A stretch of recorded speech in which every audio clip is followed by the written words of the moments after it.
En deux, la fonction inverse, autre fonction de référence découverte en activité préparatoire. On va aller un peu plus vite puisqu'on a déjà vu des choses avec la fonction carrée et on va répéter un peu la même présentation.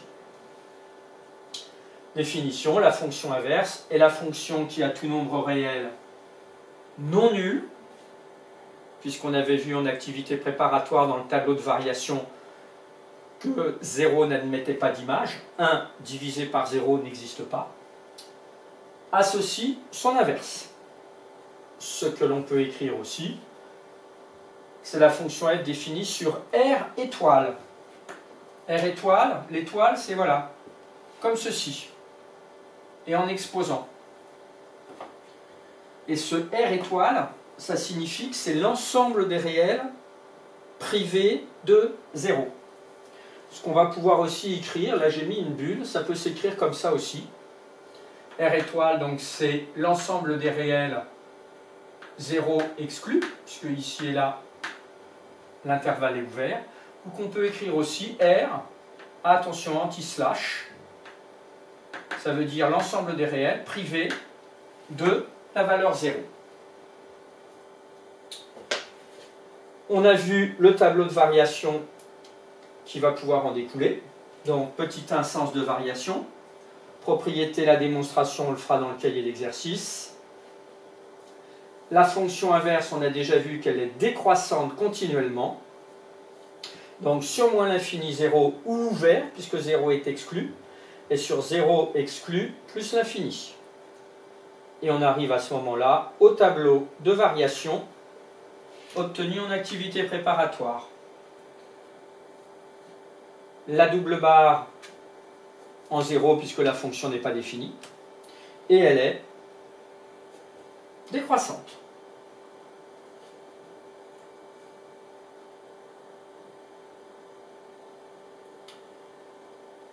Un trait rouge à côté de ceci. Et on va voir une conséquence. Si une fonction est décroissante pour les valeurs, tout comme on avait vu ça après pour la fonction carrée, les valeurs et leurs images vont être dans l'ordre modifié. Donc conséquence, deux nombres non nuls et de même signe sont rangés dans l'ordre contraire de leur inverse. Attention, hein, non nul et de même signe.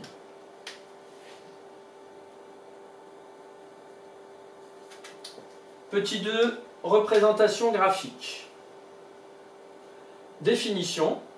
Alors ce type de représentation graphique, ça a un nom aussi particulier. On va dire que la représentation de la fonction graphique est appelée une hyperbole. Alors là aussi, si jamais tu ne peux pas imprimer, il faut que tu te forces, attention, à passer par certains points particuliers. C'est très précis.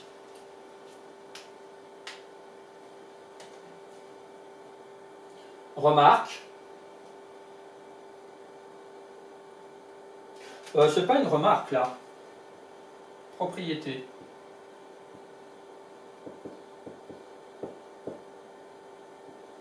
Et on va l'admettre, on ne la démontrera pas.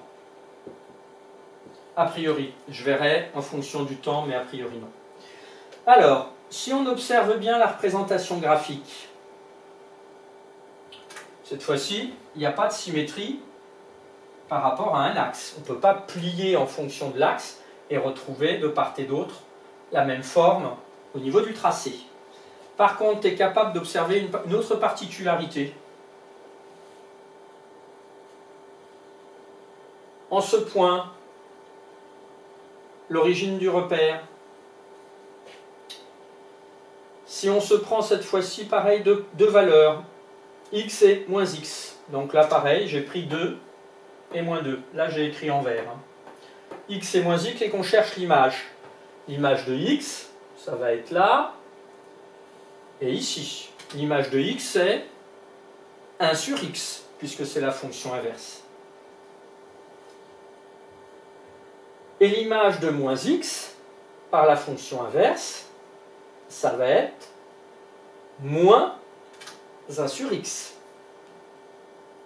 Ça veut dire que l'image de 2, c'est 1 demi.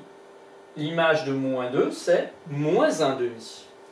Donc, on peut dire que f de x et f de moins x, cette fois-ci ne sont pas égales, puisque sinon ce serait une fonction paire, mais vont être égales à leur opposé. 1 sur x et moins 1 sur x, ils sont bien opposés. Donc à ce moment-là, d'une part, la courbe est symétrique par rapport à l'origine du repère, ma fameuse croix bleue, et pour tout x de l'ensemble de définition, on a f de moins x égale moins f de x. Et à ce moment-là, on peut dire que la fonction est impaire. C'est ce que l'on avait aussi vu dans le passé.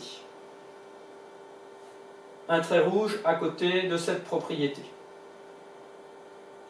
Voilà, ce sera tout pour la fonction inverse. Pareil, après, il faut appliquer dans des exercices.